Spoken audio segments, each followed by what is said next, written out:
హైడ్రా. హైదరాబాద్లో ఆక్రమదారులను గడగళ్లాడిస్తున్న హైడ్రా పొలిటికల్ రణానికి ఇంధనమవుతుందా? ముంపు నుంచి రాజధాని నగరాన్ని కాపాడుతుందని హైడ్రాను కాంగ్రెస్ వెనకేసుకొస్తుంటే ప్రజల ఆస్తులను ధ్వంసం చేస్తుందని హైడ్రాపై మండిపడుతున్నాయి విపక్ష పార్టీలు బీఆర్ఎస్, బీజేపీ. ఇంతకీ ఎవరు కరెక్ట్? హైడ్రా ఎవరి పొలిటికల్ మైలేజ్ పెంచుతుంది, ఎవరిని డేంజర్లో పడేస్తోంది? ఓవరాల్ గా హైడ్రాపై ప్రజలేమనుకుంటున్నారు?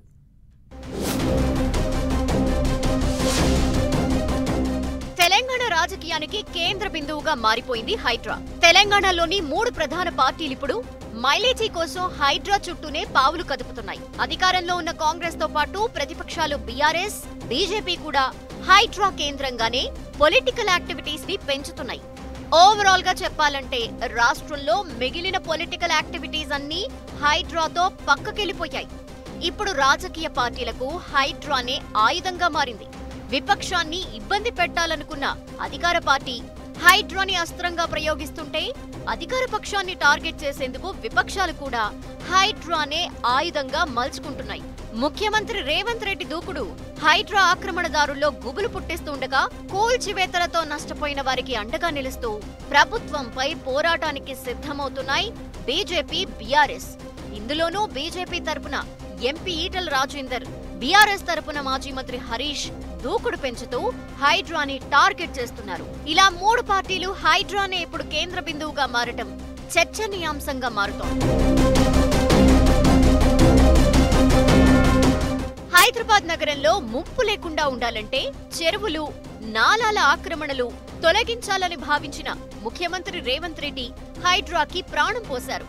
తొలుత కొద్దిమంది పెద్దల ఆక్రమణలను తొలగించి ప్రజల్లో మంచి ఇమేజ్ సంపాదించుకున్న హైడ్రా కాలక్రమంలో బడుగులు, మధ్యతరగతి వారి ఇండ్లని కూల్చివేస్తూ ఉండటంతో విమర్శలు ఎదుర్కోవాల్సి వస్తోంది.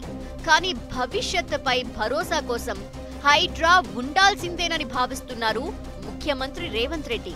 హైడ్రా వల్ల రాజకీయంగా నష్టపోతామని మంత్రివర్గ సహచరులు చెబుతున్నా సీఎం వినలేదంటున్నారు. చెరువులు, నాలాలు ఆక్రమించుకున్న వారు ఎంతటి వారైనా కూల్చాల్సిందే అంటూ సీఎం దూకుడు చూపుతున్నారు. ఇందులో భాగంగానే కాంగ్రెస్ పార్టీకే చెందిన కేంద్ర మాజీ మంత్రి పల్లంరాజు కుటుంబానికి చెందిన భవనాలు సైతం నేలమట్టం చేశారు. ఇదే ఊపులో మాజీ మంత్రి కేటీఆర్ లీజ్కి తీసుకున్న జన్వాడ ఫామ్ హౌస్ కు కూడా నోటీసులిచ్చింది హైడ్రా. అయితే ప్రతిపక్షాలని లొంగ తీసుకోవటానికే హైడ్రా అంటూ మొదట్లో విమర్శలు చేసిన బీఆర్ఎస్, బీజేపీ ఆ తర్వాత కొంత సైలెంట్ అయిపోయాయి. అయితే ఇప్పుడు హైడ్రా దూకుడు పెంచటం, సామాన్యులు తిరగబడుతూ ఉండటంతో మళ్లీ ప్రజల తరపున పోరాట పంతా ఎంచుకోవటం ఆసక్తికరంగా మారింది.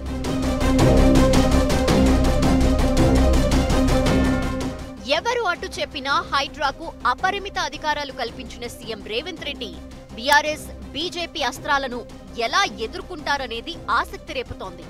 ముఖ్యంగా ఎక్కడ కూల్చివేతలుంటే అక్కడ క్షణాల్లో వాలిపోతున్న ఈటల రాజేందర్ ప్రభుత్వ వ్యతిరేకత పెంచేలా చాప కింద నీరులా వ్యవహరిస్తున్నారంటున్నారు.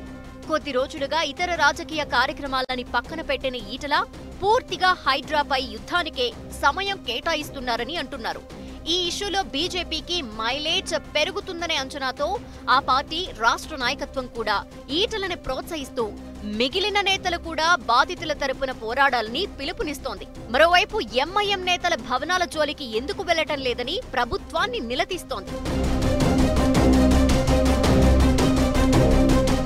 ఇలా ప్రభుత్వంపై బీజేపీ ఒత్తిడి పెంచుతూ ఉండగా ప్రధాన ప్రతిపక్షం బీఆర్ఎస్ కూడా ప్రజల గొంతు వినిపించేందుకు భారీ ప్రణాళిక రచిస్తోంది. ముఖ్యంగా మూసీ పరివాహక ప్రాంతాన్ని ఖాళీ చేయించాలనే ప్రభుత్వ లక్ష్యాన్ని సవాల్ విసురుతోంది. మూసీ నది తీరంలో పర్యాటక ప్రాజెక్టు కోసం కాంగ్రెస్ ప్రభుత్వం వచ్చిన నుంచి ప్రయత్నిస్తోంది. ఈ ప్రాజెక్టు కోసం విదేశాల్లో పర్యటించి వచ్చిన సీఎం రేవంత్ రెడ్డి హైదరాబాద్ ని అంతర్జాతీయ నగరంగా తీర్చిదిద్దాలంటే మూసీని ప్రక్షాళించాలని భావిస్తున్నారు. అయితే మూసీ తీరంలో ఎక్కువగా పేదలు ఇల్లు నిర్మించుకుని నివసిస్తూ ఉండటంతో వారిని ఖాళీ చేయించడం సవాల్గా మారిందంటున్నారు. వీరిపైకి హైడ్రా బుల్డోజర్ వెళితే ఎలాంటి పరిణామాలు ఎదురవుతాయనే ఆందోళన వ్యక్తమవుతోంది.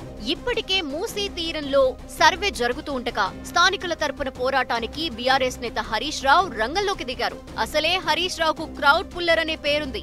ఆయన ఓల్డ్ సిటీలో హైడ్రాకు వ్యతిరేకంగా పోరాడితే పరిస్థితులు ఎటు దారి తీస్తాయోననే భయం వ్యక్తమవుతోంది. అధికారం కోల్పోయిన తర్వాత ప్రభుత్వంపై పోరాడటానికి బీఆర్ఎస్ కి సరైన ఆయుధంగా హైడ్రా ఉపయోగపడే అవకాశం ఉందంటున్నారు. ఇక పాత నగరంలో హైడ్రా బాధితులతో హరీష్ రావు చేతులు కలిపితే పార్టీకి మైలేజ్ పెరుగుతుందని అంచనాలో ఉంది గులాబీ దళం.